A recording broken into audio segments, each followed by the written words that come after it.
Hello, BISC 210 students. Today we're going to cover diseases of the urinary and reproductive systems. This is going to be heavy on case studies. I think we'll go over at least 3 or 4 organisms, maybe more.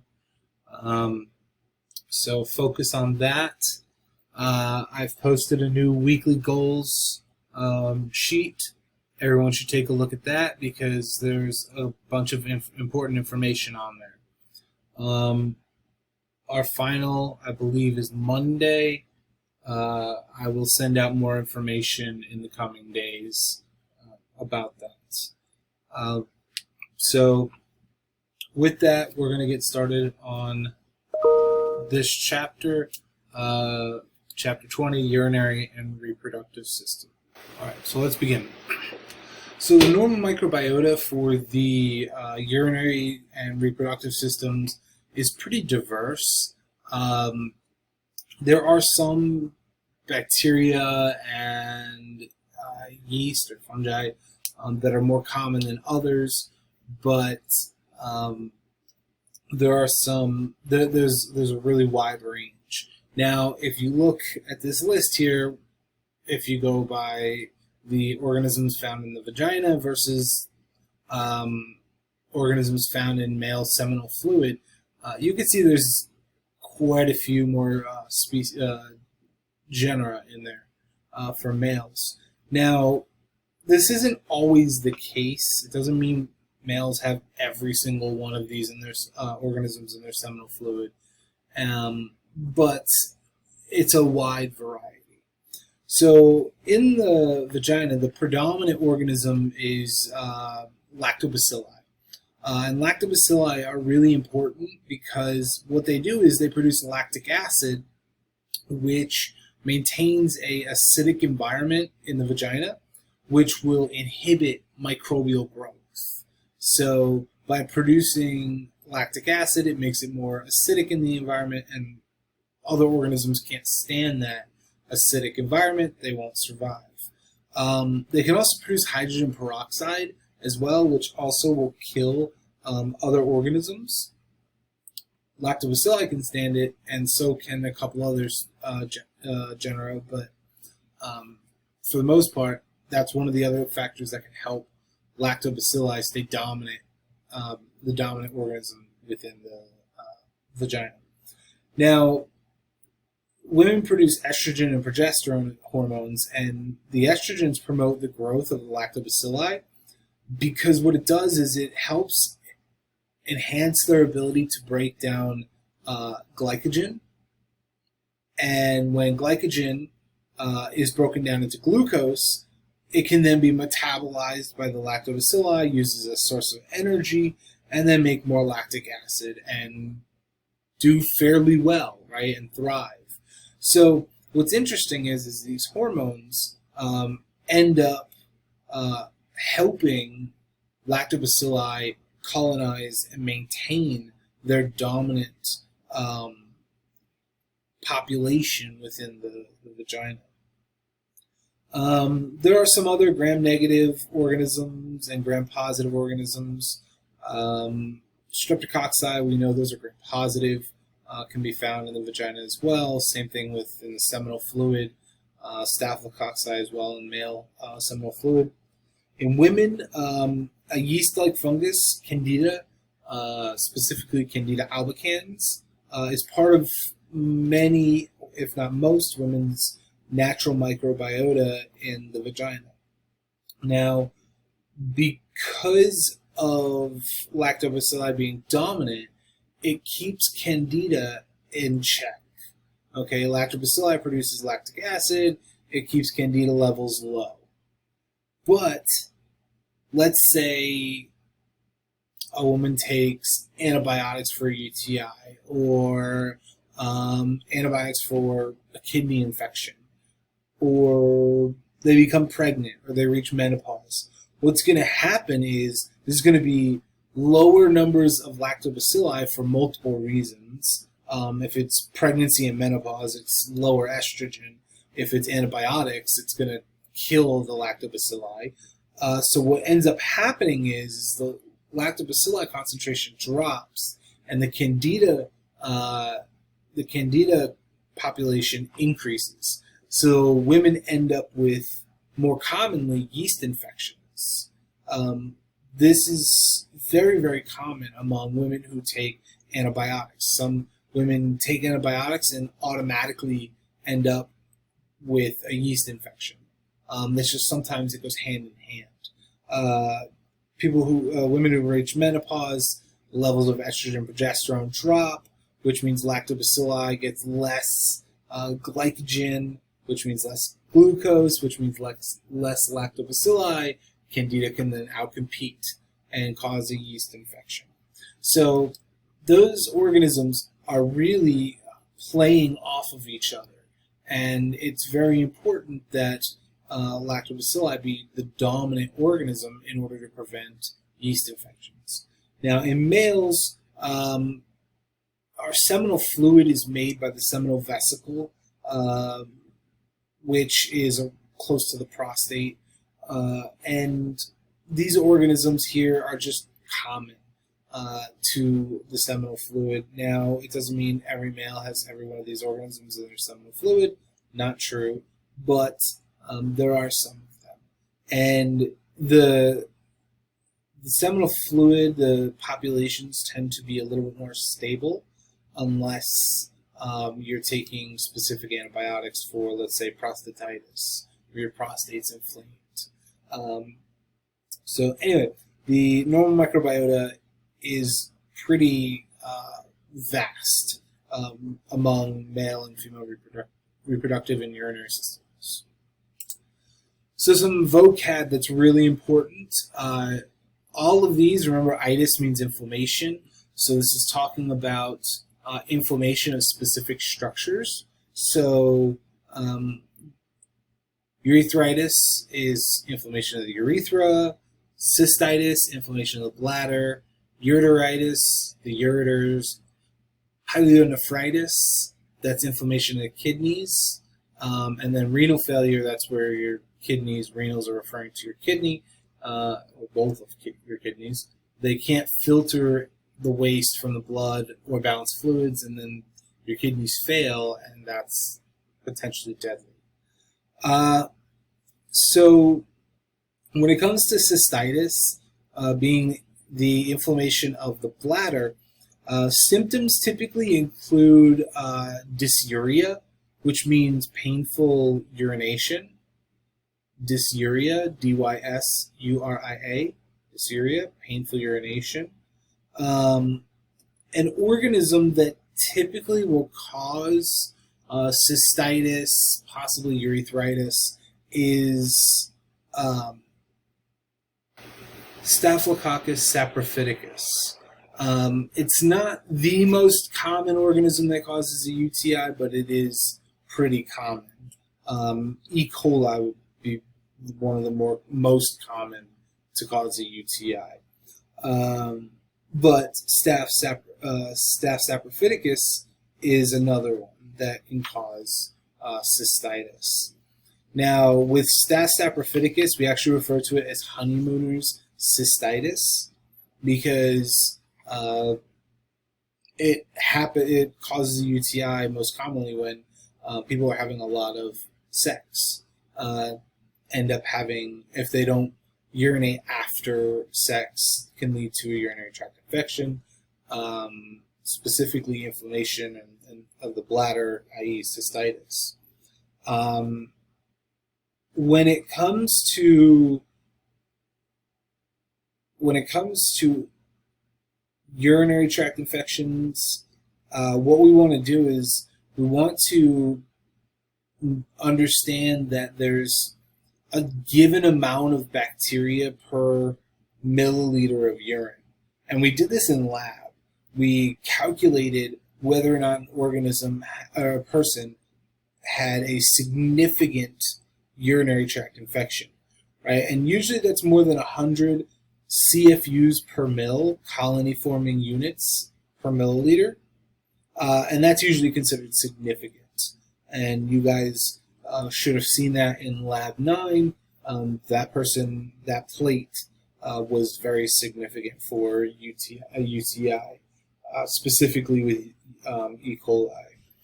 But Staph saprophyticus is going to be this common organism that will cause a urinary tract infection in addition to E. coli. Now, when it comes to testing for UTIs, there are several ways, which in Lab 9, you saw how to test. You could run a series of plates using a specific amount of urine to count quantitative values, or you could do qualitative values, which was the dipstick test. So anyway, there's a lot of ways to test for this, but these are really important terms that I hope you will remember, because it is important going forward.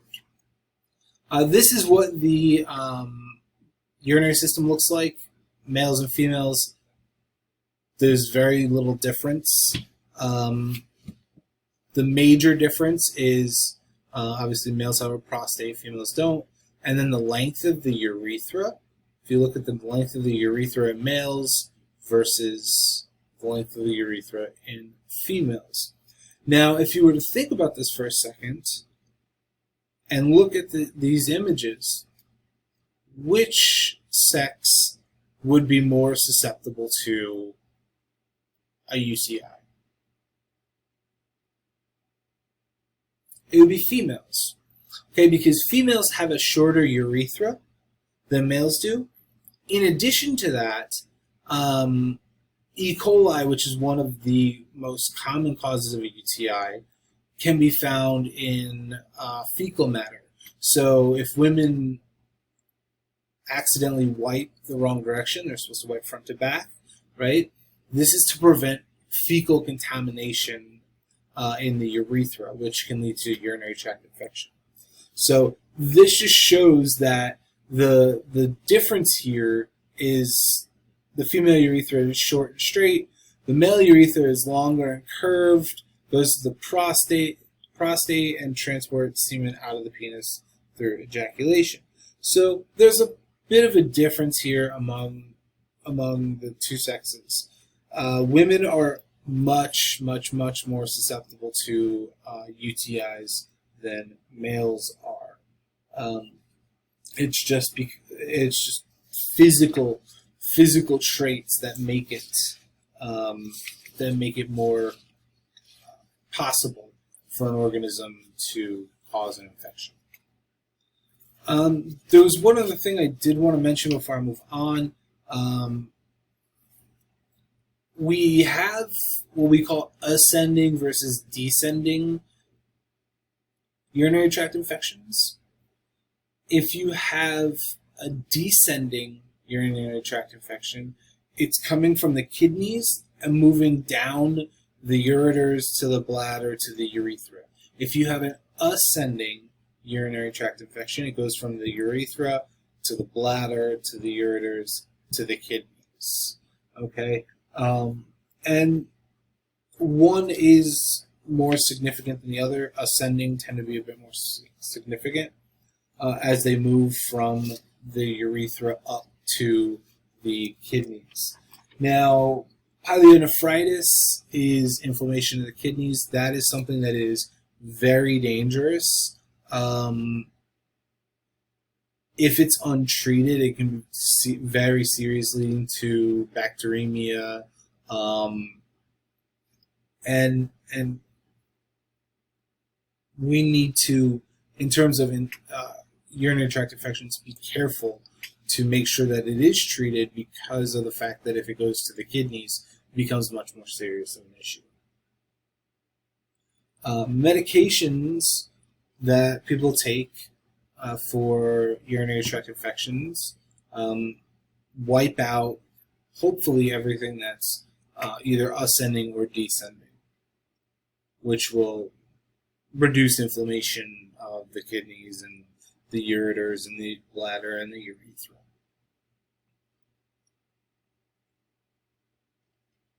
And this is kind of what I was just talking about, how Anatomical differences make women have a higher risk for UTIs because A, the urethra is closer to the anus, right? That's one, I mentioned that already. And urethra is much shorter and it's straight.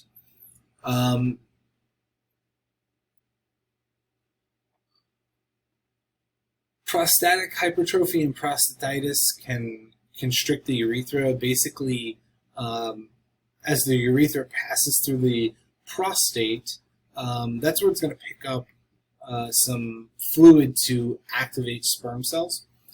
And if the prostate is inflamed, what will happen is it'll constrict the urethra, which will make it more difficult to urinate, which is one of the mechanisms to prevent urinary tract infections. So there is a higher risk of UTI if a male has prostatitis, meaning an inflamed prostate, swollen prostate. There are mechanical ways and chemical ways that our bodies naturally produce to prevent UTIs. One of them is called micturition. That's basically urinating. The physical removal of urine will remove microbes, right? That fluid is moving very quickly through the urethra, and it will flush out most bacteria. Now, there are some bacteria that are really good at attaching, so that doesn't work all the time. But think about urine for a second. In addition to the physical act of washing away the bacteria, with urine, it's acidic. And there's also salt in urine. So these mechanisms help prevent UTIs. Those are natural mechanisms that we have. Doesn't always work, but we do have some natural mechanisms to help prevent UTIs. So just to refresh, urinary microbiome diverse, significantly varies based on sex. Also age. Remember, with females, as they get older, as they move into menopause, there's a shift. Overall health matters, right? And these organisms are different based on where you are looking at the urinary system. If you're looking at the bladder versus the urethra, or the bladder versus the kidneys, etc., you might find it, or you will find different organisms in different locations. So this is the female reproductive system. If you've taken general biology or A&P, you've seen this before. It's nothing new. But we will talk about something called PID, pelvic inflammatory disease, associated with the pelvic organs here, the ovaries, the fallopian, or what we call the uterine tubes, and then even the cervix, and the uterus as well. So we'll talk about this a little bit more detail in a bit. Here are some mechanisms that the female reproductive system has that helps prevent infections, UTIs. So the epithelial cells of the vagina are shed, right? This is the process of menstruation. The lining of the vagina is shed during the menstrual cycle. There is vaginal and cervical mucus, which has something called lysozyme in it, and several other mechanisms, several other chemicals that will help act as antimicrobial properties. And then I mentioned that glycogen, lactic acid lactobacilli, uses glycogen to produce lactic acid, which helps keep an acidic environment and helps control the population of other organisms. Right? Specifically, Candida albicans is a really good example of that.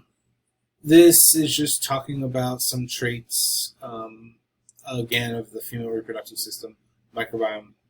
I don't expect you to know the names. The ones you should focus on is the fact that there's lactobacilli, and lactobacilli control the populations of other microbes in the vagina. Specifically for our class, let's focus on Candida, the yeast-like fungi. This is what I was talking about in terms of dysbiosis. Basically, a woman takes antibiotics. It can trigger a change in the vagina, which will lead to an opportunistic infection by Candida albicans, right? So there are many women, and I've had when I took this class, when I taught this class, at a different university, we talked a lot about the fact that by taking specific antibiotics, you increase the risk for females of yeast infections, because the antibiotics will drop the lactobacilli population and the Candida, which, remember, from lab, you guys used Sabrod dextrose agar. Remember how that media had a higher pH, right? Had a higher pH that promoted fungal growth. Well, this happens in women in the vagina with antibiotic therapies in some cases. Increase in the vaginal pH decreases lactobacilli and increases the chance for Candida to outcompete and cause an opportunistic infection. So again, these are mechanisms of dysbiosis in the female vagina. So the male reproductive system here, testes, epididymis. You can have here's the male prostate, and this is the urethra right here. You can imagine that since the urethra passes through the prostate, if this is inflamed, it will pinch the urethra, this portion right here, and make it very difficult to urinate. It'll also make it very painful to urinate as well. Seminal vesicle right here, this is where most of the fluid associated with semen is produced, and we find lots of different species of bacteria in here. So when we talk about UTIs, we can talk about upper versus lower, kind of like we did with the respiratory system. Lower UTIs, you're talking about your bladder and your urethra, so urethritis and cystitis.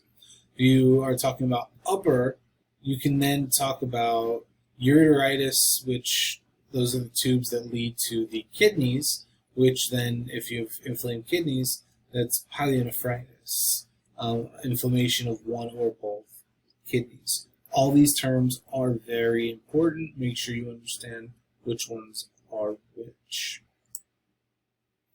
So generalities. This is quite interesting. Most UTIs are caused by bacteria. That's pretty common with bacterial infections. The more upstream, what they're referring to is if you were to compare an UTI of someone who has urethritis versus pyelonephritis, the further you move up the urinary system, the more serious it is. So by the time it reaches the kidneys, now you're talking about a very serious infection. Versus if it's just urethritis, where it's the urethra, yes, it's painful. Yes, it's got its own problems and its complications, but it's not as serious in most cases when it comes to pyelonephritis, inflammation of the kidneys. Urethritis can be self-limiting. So we talked in lab. actually in lab, we didn't get to talk about it, but you saw when the PDF of Lab 9, it said that just because you have a UTI does not mean it's significant. And what that means is you have to have a certain number of organisms, pathogens present, to be considered a significant UTI. One of the most interesting things is when I taught this course elsewhere, we did the urination lab. Students would use their own urine, and without fail, some students had urinary tract infections. They were positive in terms of the dipstick test, in terms of the qualitative or the quantitative tests as well, but they had no clue. They had no idea because they were asymptomatic. The reason is because you can have more lactobacilli or potentially E. coli, and they will be present, and you don't have symptoms, you're asymptomatic. But at a certain point, you become symptomatic. So that's why in the lab manual it says, I believe, over 115,000 CFUs per mil is considered significant. That's because if you have less than that, you may not even know you have a UTI. It's very common that people get UTIs and don't even know it. Or they get UTIs and they only need 4 or 5 days worth of antibiotics to feel better. So there's significant and non-significant or insignificant UTIs. Significant ones are the ones that you really have to worry about, that you have to get treated, and they are more serious. Insignificant ones are the ones that are asymptomatic. You may have a UTI, but you may not even know. And then pyelonephritis, inflammation of the kidneys, I've mentioned several times. If it's not treated, it can be fatal. Kidneys are vital. They are vital organs in our body. This is just talking about chronic pyelonephritis. If you don't get UTI, if you have a UTI and you don't get it treated, you can have some serious issues. Scar tissue on the kidneys. The functionality of the kidneys can decrease, meaning the nephrons are less functional. Could lead to kidney failure, which means if you have kidney failure, you end up on dialysis, or you need a kidney transplant in some cases. So it's one of those things that even if you think you have, a UTI that isn't overly significant, maybe you are being slightly symptomatic, you should definitely get it, see your physician, because if it starts to ascend to the kidneys, then it could be a more serious infection, which is obviously something you don't want to do when you can treat it so easily with antibiotics when it hasn't moved all the way up to your kidneys. Yeah, so UTIs are super common. This is giving you some data from, I believe, 2018. About 10 million visits to the doctors each year in the U.S. And then UTIs can be classified as complicated or uncomplicated. Complicated versus uncomplicated. Uncomplicated means you are healthy, right? The organism causes a UTI. You're a healthy individual, but you end up with a UTI. You take antibiotics, you're better. Perfect. That's fine. It happens. Antibiotics knock those organisms out, and you're back to normal.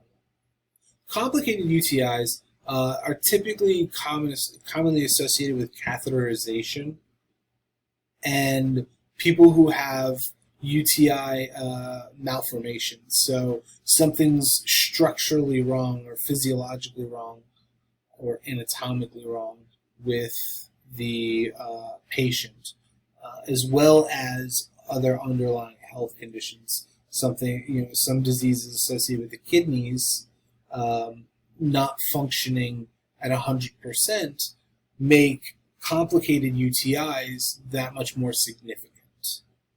I've mentioned catheterization a lot in this class. Many of you want to go into nursing. You're going to run into catheterizations.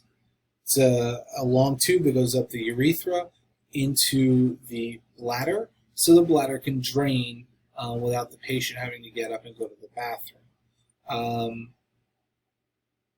This is a lot of these are associated with people who are bedbound, and catheters are associated with people who are bedbound in many cases, or paralyzed from the waist down, for instance, or from the chest down, or people who are just incontinent. They have an anatomical malformation of the urinary tract. So there are many reasons to have a patient that's using a catheter, but again, these can lead to UTIs pretty easily if they're not careful. Bedbound people have to have their catheters cleaned often to prevent biofilms from forming. There are also disposable catheters that they can be inserted and then removed and disposed of. They last half a day or the whole day, and then they're just thrown out and a new one is used. But people who are bedbound typically use a catheter for long term, and that catheter needs to be cleaned for however long they have it. This shows you example of what we call a Foley catheter. You have the tube that goes into the bladder, runs down the urethra into a bag, and the urine drains into the tube, the tube that's in the urethra. Part of the reason that there's a little bubble here is to prevent the catheter from accidentally being removed or just kind of falling out with simple movements. So this actually kind of locks it into place here. Again, catheters increase risk of UTIs, and you can see here 70 to 80% of complicated UTIs are caused by catheterizations. Some more vocab. You'll need to know this because we will talk about this in association with diseases of the reproductive system and the urinary system. Dysuria is painful urination. Now, you could describe painful urination as just discomfort or burning sensation, or it just hurts. There's different ways to describe dysuria, but it's just painful urination, and it could be signified by burning sensation as well, but either way, it hurts to urinate. Pyuria is basically you have pus in the urine. Now, pus is created by white blood cells, right? Those are all white blood cells trying to fight an infection. Pyuria has pus in the urine. Hematuria, that's blood in the urine. Remember, hema is is blood in the urine. And then flank pain, this is, if you haven't had A&P, then don't worry about the costovertebral angle tenderness. Basically, they're saying if you go to your belly button, put your finger where your belly button is, bring your finger all the way around to your back, okay? Right about there where your kidneys are, okay? And a little bit below that is where you would have severe pain in the lower back near your waistline. So right where the kidneys would be. And if you don't know where the kidneys are, you just simply take your finger at your belly button, bring it around to your back, and then drop it just a little, about an inch maybe or so, and that's where your kidneys are. And when you have kidney infections, that's where the pain is going to be. And when it's a kidney infection, it's actually some very severe pain at the waistline, what we call flank pain. Catching a sample, there's what we call clean catch or casual catch. I don't expect you to really know all this information. I just want to talk about clean catch versus casual catch. Casual catch is simply you walking in, them giving you a cup and saying pee in the cup. There's nothing sterile about it.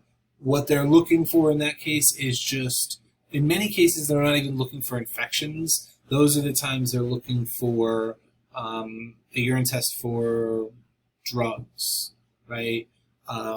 If they were truly looking for an infection, they would have you use the clean catch method. Clean catch method is a way to limit the potential contamination of your sample. So for instance, for males, they would be given an alcohol prep pad or sanitation wipe. They would wipe the head of the penis and slightly into the urethra. They would then start to urinate in the toilet, right? They would start peeing. After about 5 seconds or so, 5 to 10 seconds, depends upon who you ask, the patient should stop urinating and then continue into the cup that they've been provided. Then once they fill the cup to the given level, they should stop urinating again. Okay, put the cap on the cup, and then finish urinating into the toilet. So basically, you're catching it midstream, and you are letting. You're starting by allowing urination to occur, because remember, that's one of the mechanisms to get rid of some organisms that are maybe in the urethra. So let's say we don't want those right away. We want a good sample is caught midstream, okay, into the sterile cup. Clean catch is more important when you're looking for infections. Casual catch is a little less accurate. That's more when you're looking for drugs in somebody's system. You can still use casual catch to detect infections, especially severe infections, but the best way to do it is clean catch. Women have a much more complicated way of swabbing their genitalia than males. Males, it's a lot easier. For females, it's a bit more difficult because they have a lot more surface area to actually wipe down with the prep pad and sanitation wipe. All right, so clean versus casual. Clean is more accurate. So whatever's causing the infection, what's interesting is most UTIs are pretty much the same. There's a little bit of difference from organism to organism, but the common symptoms, yep, there's a lot of overlap. So frequent or urgent urination, and that could be painful. Dysuria, that's common in lower UTIs. Pyuria, pus in the urine, very common. Hematuria, blood in the urine, also can happen.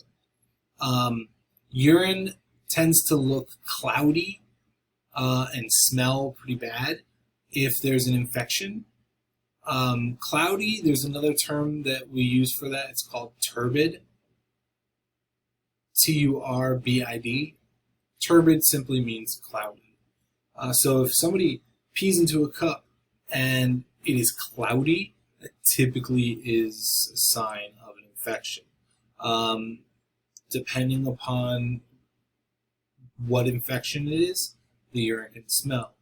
And then lower abdominal pain, as well as pain in the flank region, your lower back. So this is all pretty common to lower UTIs.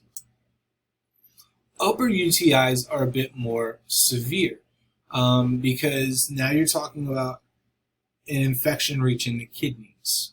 So that infection reaches the kidneys and you're talking about fever, nausea, vomiting, and then that flank pain again. Now this would be severe.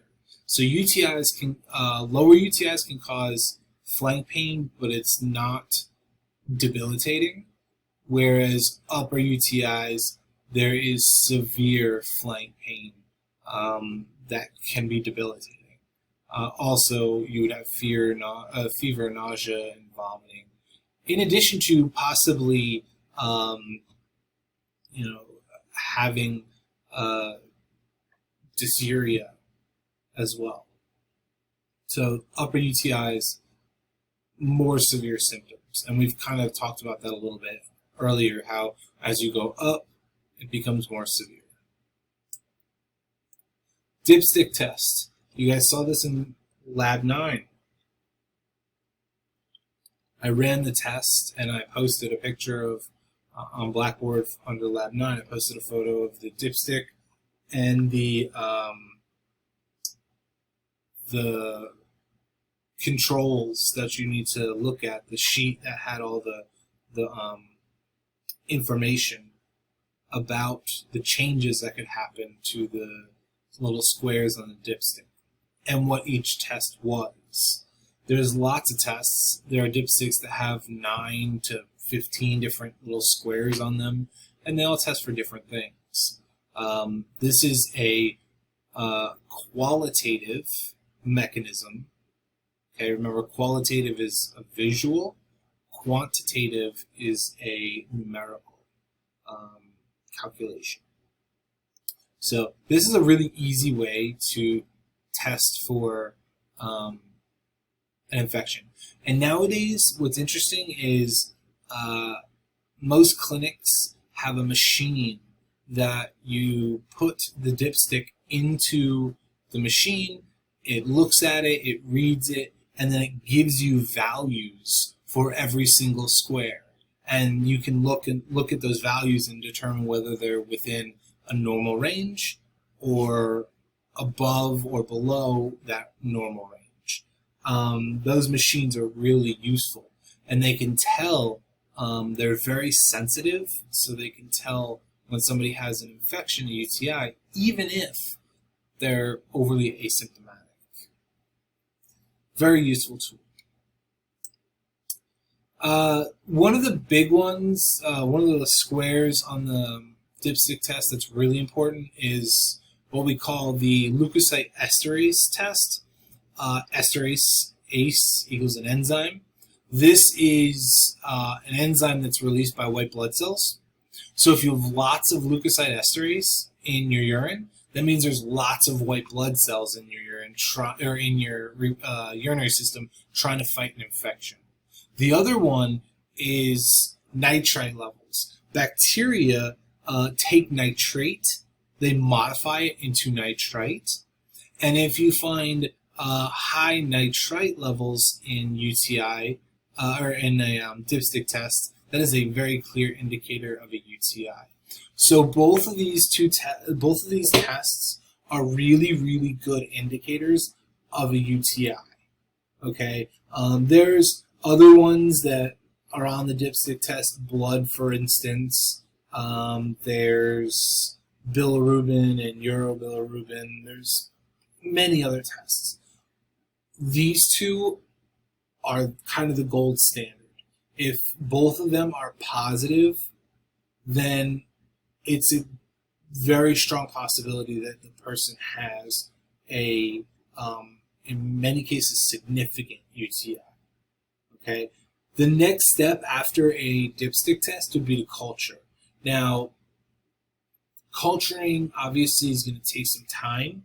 So if someone urinates into a cup, gives you the cup, and you can see that it's turbid, it's cloudy, it has maybe some blood in it or pus in it, you don't wait to say, okay, well, let's see what the dipstick test says. You can visually look at urine and say, okay, there's pus in here, there's blood in here, it's cloudy, there's got to be an infection somewhere, and you send it off. If you're in a normal clinic that's not in a hospital, you send it off to a testing company who will plate it and test for, or they'll use other mechanisms, but they'll test for what bacteria is causing that infection.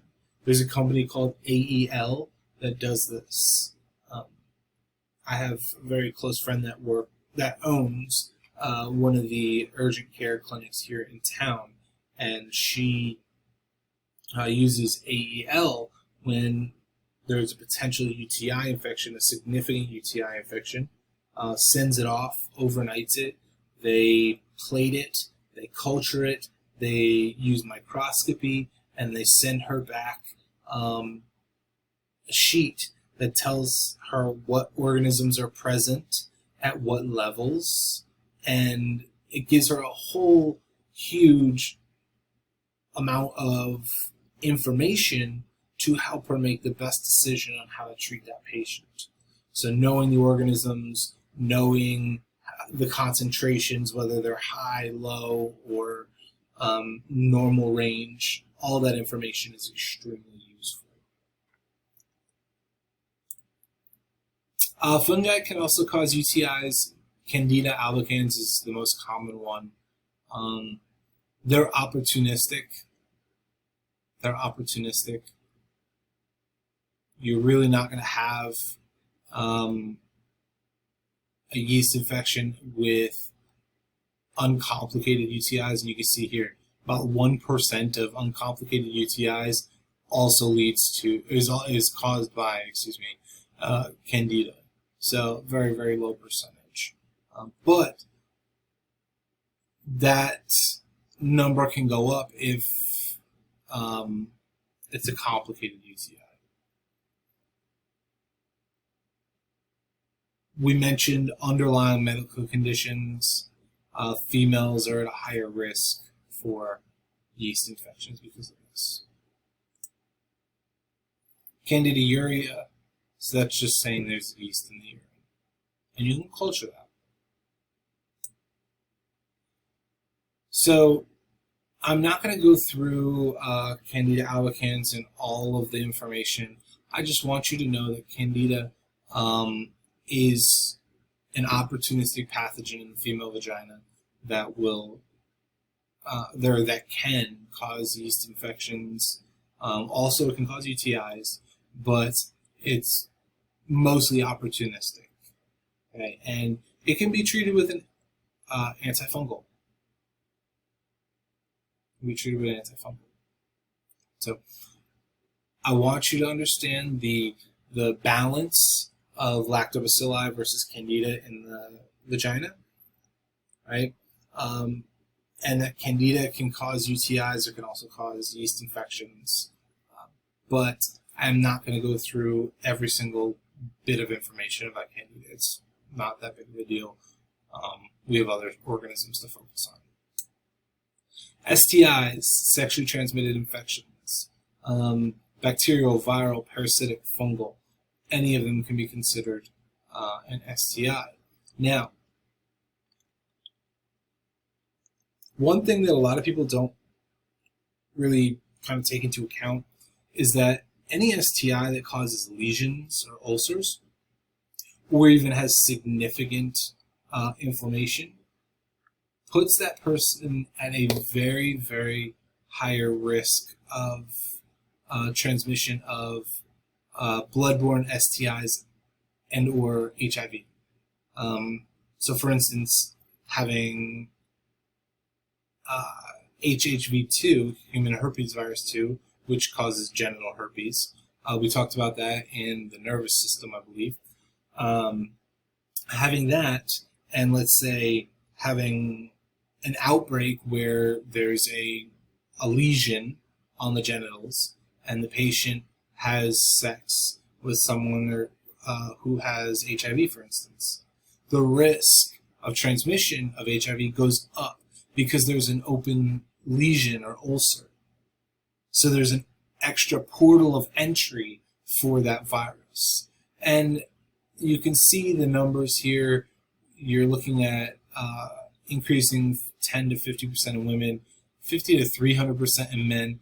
It's hard to really take this number seriously, 50 to 3. That's such a huge range. But there is a reason for that, because if you're looking at males having sex with females, you're going to be on the kind of lower end of that scale versus males having sex with other men. There's going to be a little bit higher on this range. I don't know about 300%, but I do know it'll be a little bit higher than males having sex with women versus males having sex with other males. I'm not going over all the information for genital herpes. I just wanted to show you this slide because it shows you how common this organism is. Okay, HSV2, herpes simplex virus 2. 1 in 6 people between the ages of 14 and 49 have HSV2. And this is from, I believe, CDC or the WHO, one of the two of them. I can't remember which. So, 1 in 6 people have human herpes virus 2. However, does that mean every single one of those people that has it is going to experience an outbreak or lesions? The answer is no, right?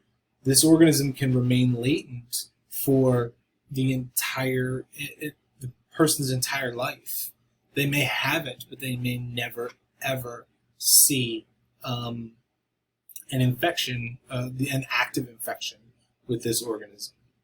We've talked about that with HSV1, herpes simplex 1, cold sores, right? Some people, significant amount of the population in the U.S., it's about like 66% or something like that, in that range, have HSV1, but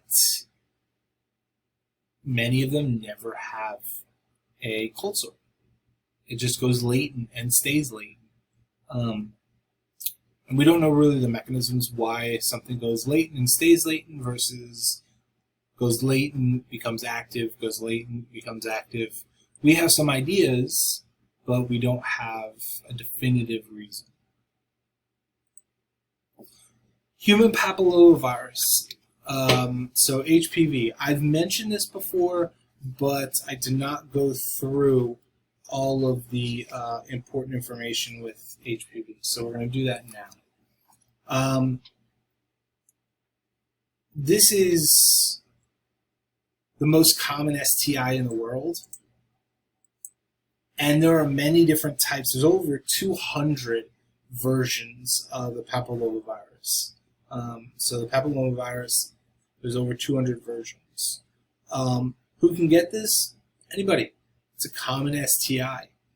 Since it's viral, condoms may decrease risk, but they're not a sure way of preventing STIs. Right, so that's something you need to keep in mind. And on the box of condoms, it says this will not prevent STIs or STDs, and that's true.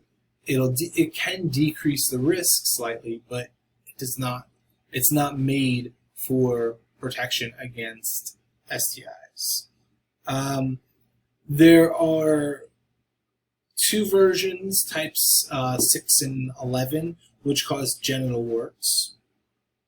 And then types 16 and 18 are really closely associated with causing cervical cancer, specifically cervical cancer. Yeah. So who can get it? Anybody. Symptoms: genital warts, which basically on a person's genitals you have lesions and ulcers and sores that can that'll form on the penis or the vagina, or the labia, for instance. So you can have genital warts or potential cancers. Cervical, also males, it can cause penile cancer as well. Let's see, cause of symptoms. So it infects epithelial cells and triggers them to divide fast, which is why, right, cancers are cells that rapidly divide. So this is how, by stimulating the cells to divide, this is how warts and cancers can develop. The virus has several, and I do mean several, mechanisms that allow it to hide from the immune system and establish a persistent infection, an infection that happens constantly, and it can go away and come back. But a persistent infection can occur because this organism has the ability to hide from the white blood cells, our immune cells. Diagnosis: if there's an active infection, clinical assessment is an easy way to see whether somebody has HPV or not. If not, it can be detected through a pap smear. There are also some molecular tests you could run looking at nucleic acids.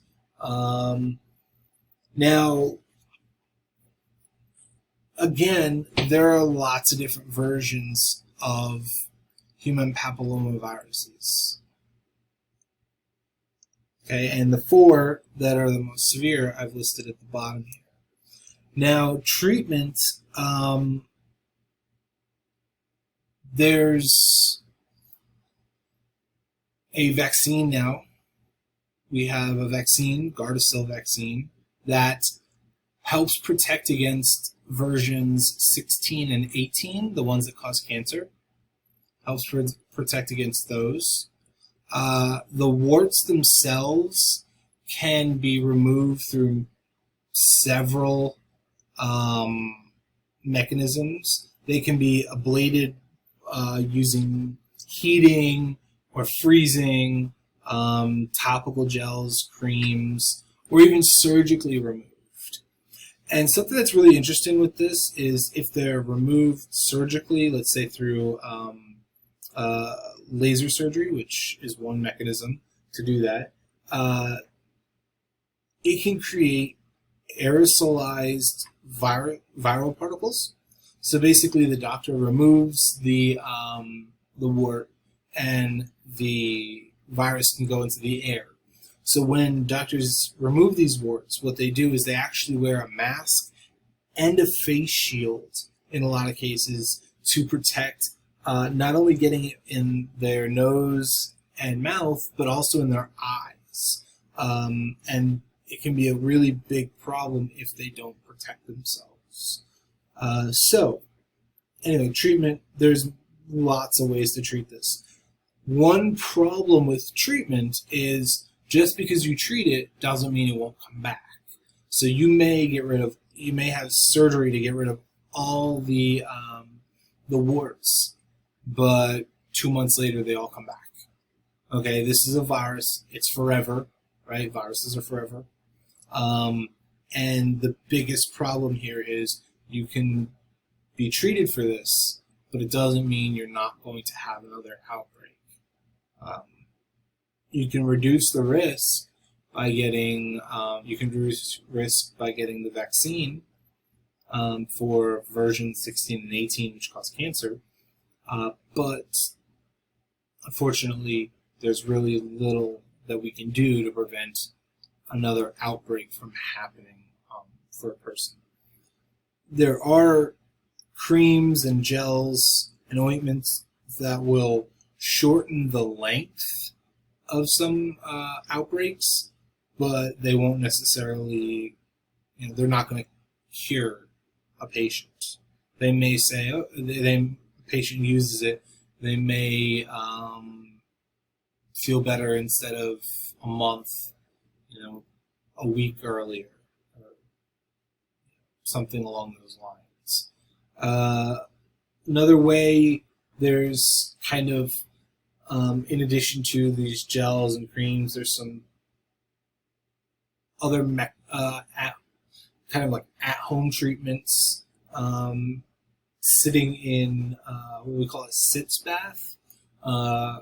Basically, you take a bath with, you add to a bath salt, and you could even add some, I believe it's baking powder to it, and it can help relieve pain.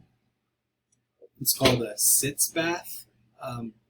Something I never heard of until I worked at a hospital while I was in undergrad. It's spelled S-I-T-Z, sitz bath. It's actually shorter German word, I believe.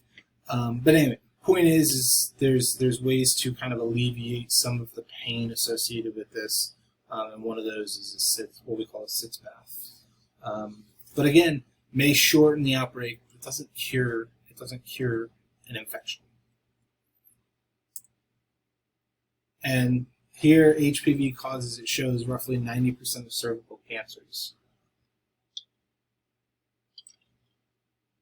Gonorrhea.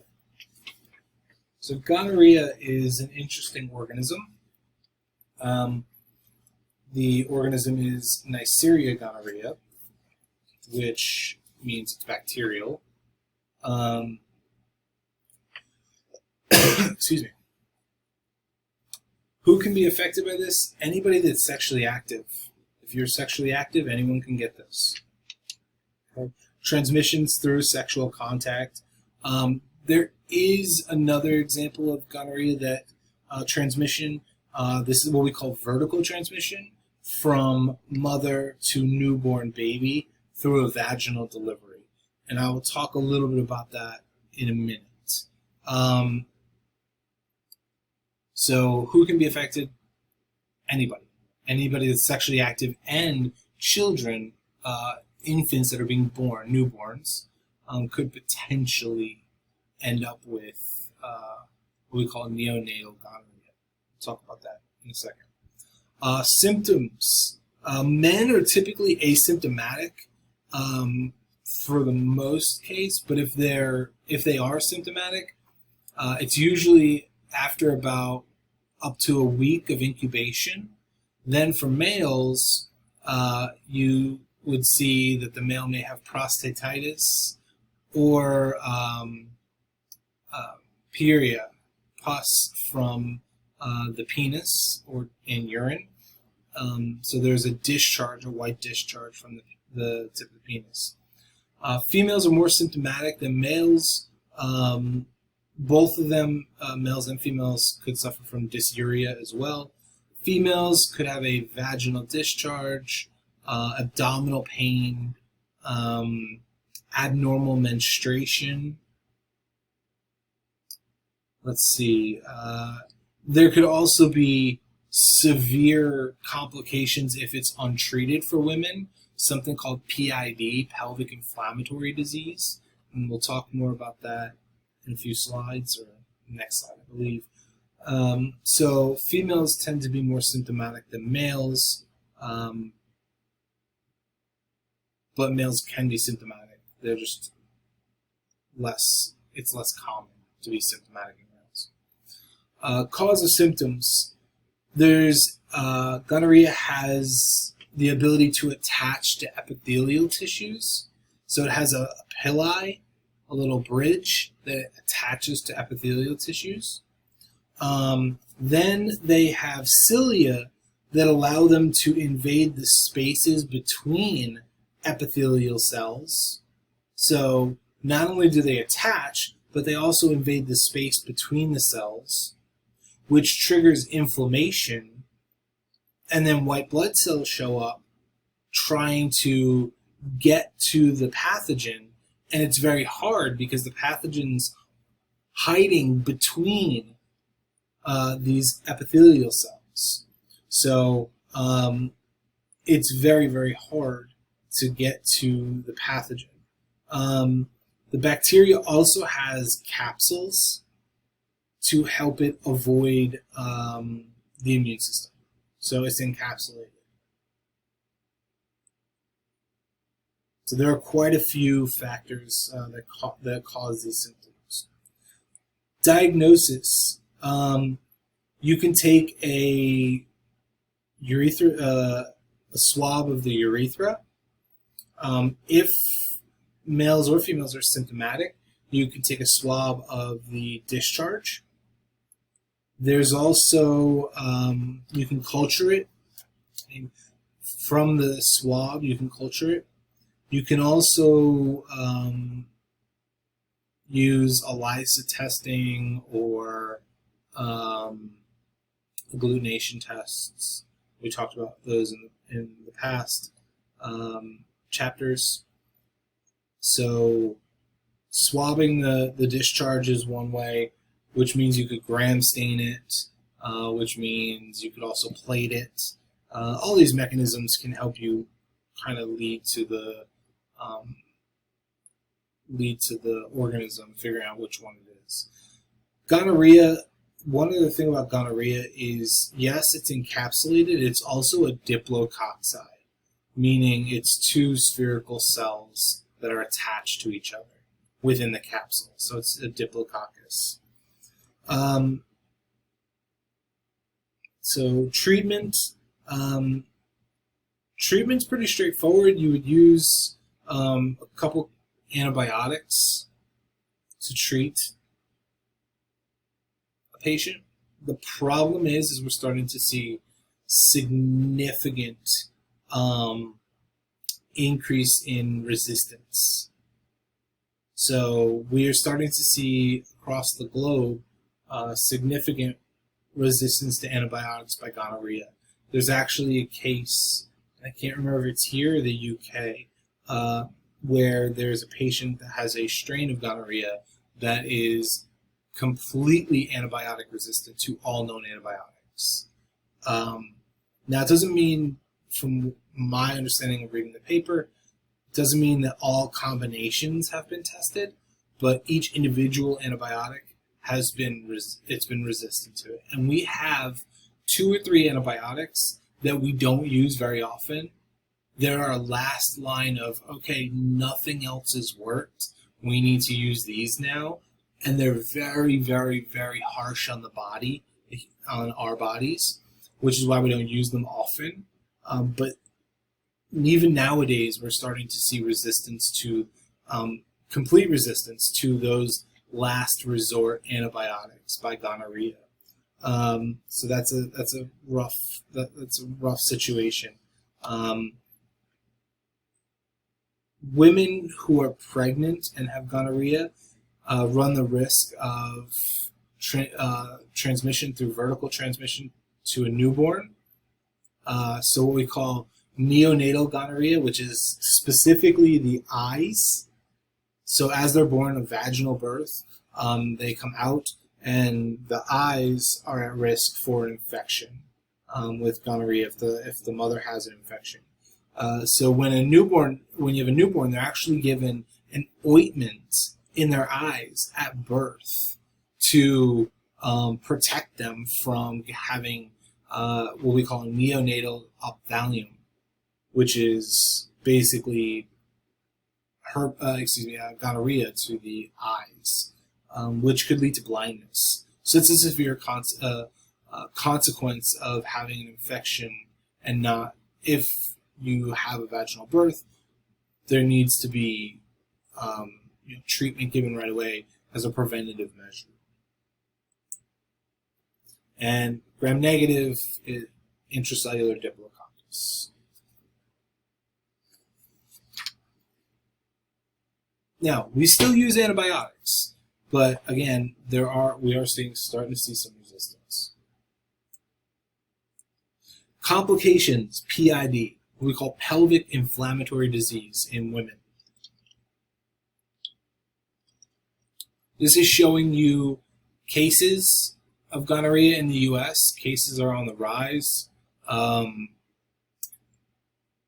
Age range 20 to 24 is the highest.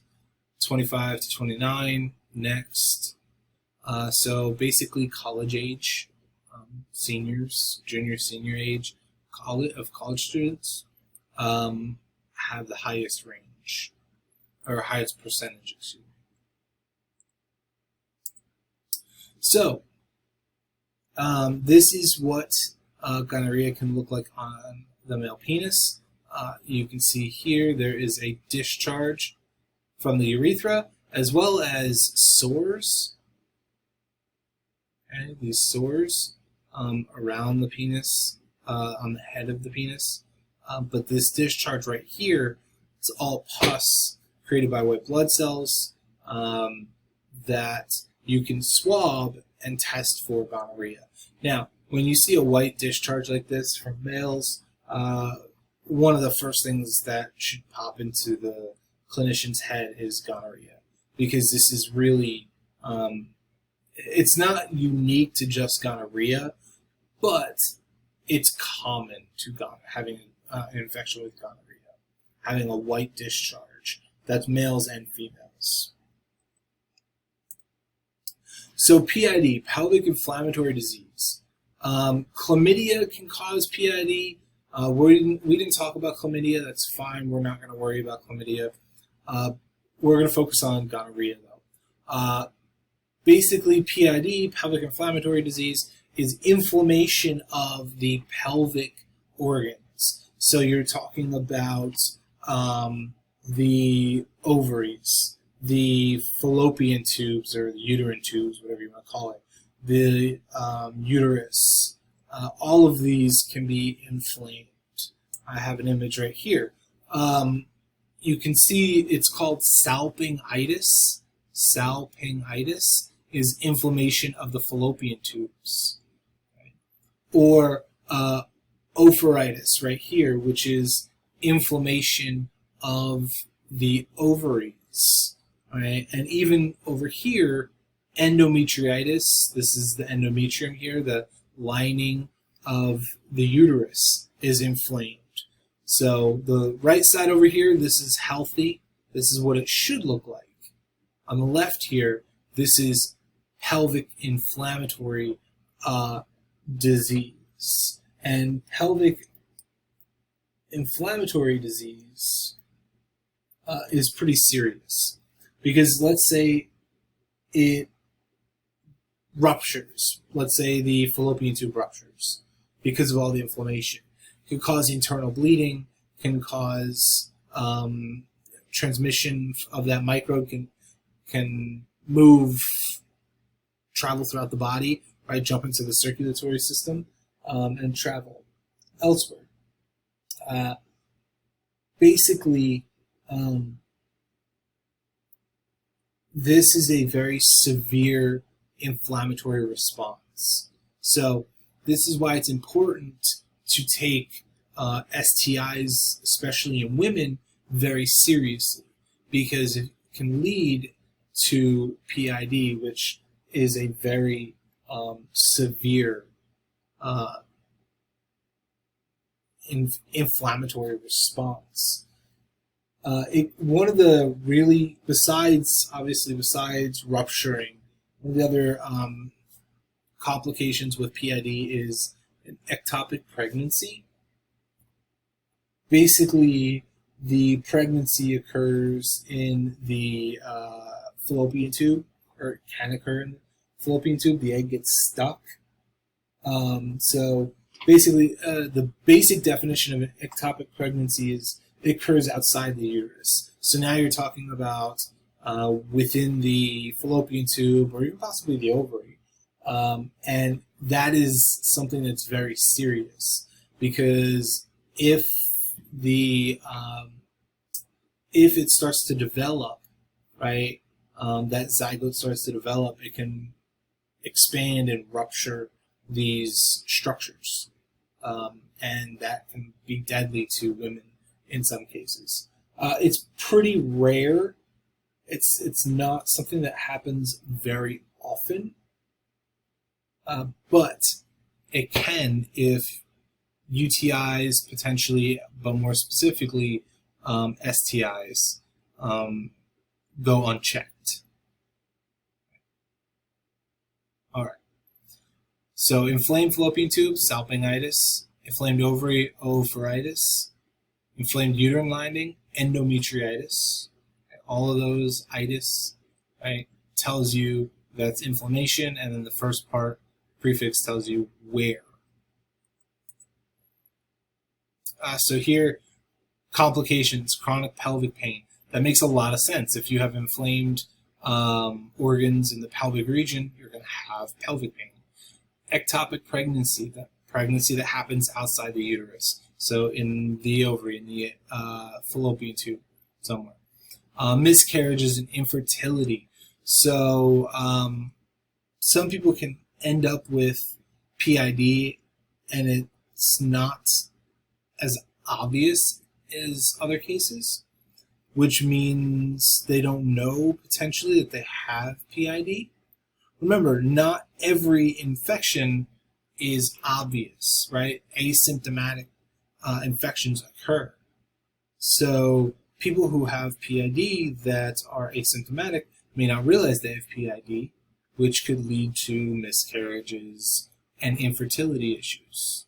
The way to diagnose PID is if they have a STI infection, the doctor, the physician is going to want to also focus on blood work and tenderness during the pelvic exam.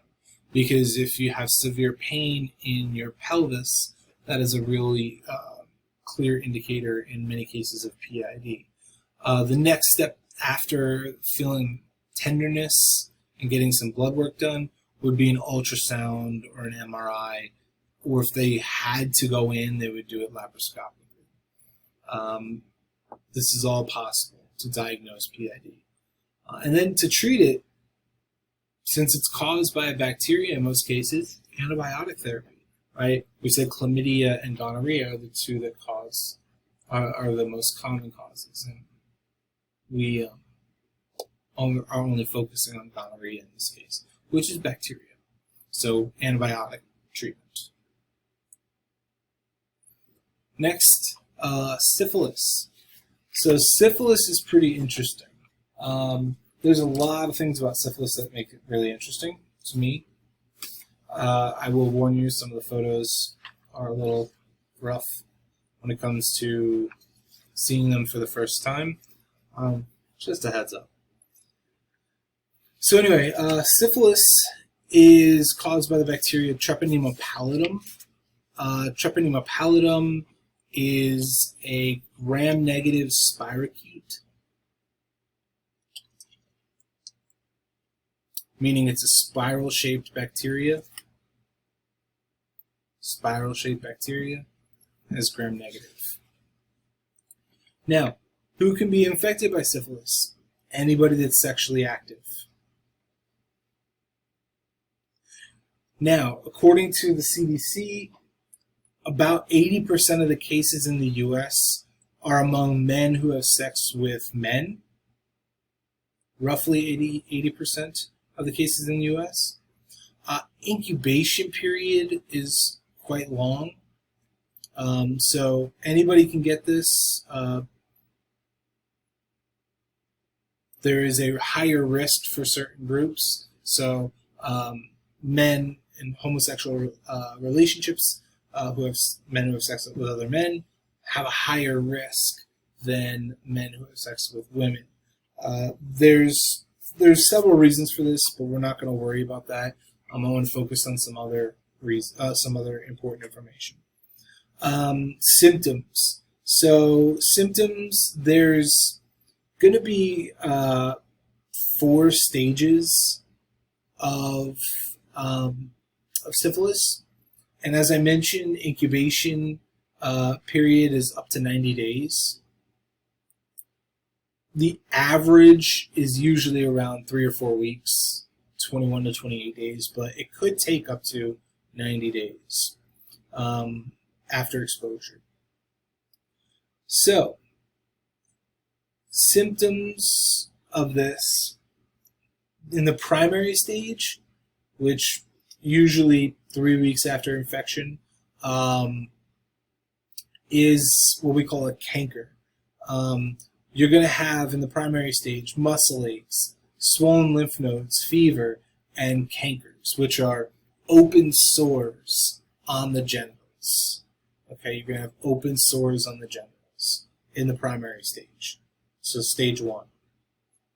As it progresses, secondary stage is categorized by a rash, which is usually found on the palms of your hands and the soles of your feet at first. And sometimes with that, you will also have muscle aches, fever, and some inflammation.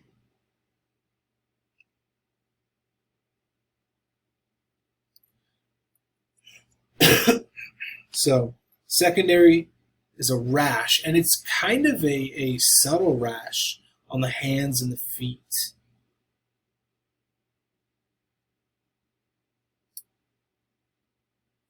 Then this organism has the potential to go latent and hide in the nervous system, and it could hide for decades, for the rest of your life. But eventually, as it reaches this final stage, you can have neurological symptoms. You can have what we call GUMMAs, Gummas, which are soft, non-cancerous growths, which are lesions on the skin, essentially. It can really kind of turn your brain into Swiss cheese almost. It can damage the brain significantly. Also, it can damage the heart pretty significantly as well if it's left untreated. So that stage where it starts to reach what we call the tertiary stage, where it's manifesting as neurological issues and cardiac issues, that takes a while of having an active infection that is untreated. Okay, so it's important to, if you recognize the symptoms, right, a canker, which is a open sore on the genitals, which is not always obvious. In some cases, it's actually not very obvious, but at that stage, it's highly infectious, easily transmittable, and it's the first sign that you definitely want to get treatment. If all of a sudden you don't see it, you don't see a canker at all, but you get a rash on the palms of your hands and the soles of your feet, which can stay for a while and then kind of disappear on their own, you might want to get that checked out because that can indicate syphilis as well. Now, rashes are nondescript, right? Most of them. When you talk about Neisseria meningitidis, we talked about the rash that you can press on and it stays red. With syphilis, it's not overly specific. It's just talking about the palms and the soles of your feet. So location is important.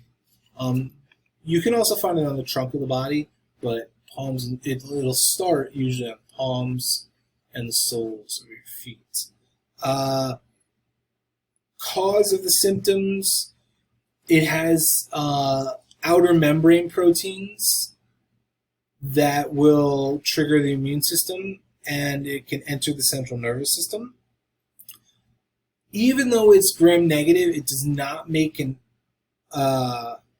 it does not make an exotoxin or an endotoxin, but because of the LPS, it will trigger a very strong immune response and lead to significant inflammation. So the LPS evokes significant inflammation and triggers our immune system to start fighting it. But the response by the immune system can also do a little bit of damage to our own tissues as well. So has outer membrane proteins. It enters the central nervous system. It does not have an endo or an exotoxin, but the LPS, because it's gram-negative, evokes a strong inflammatory response by the body.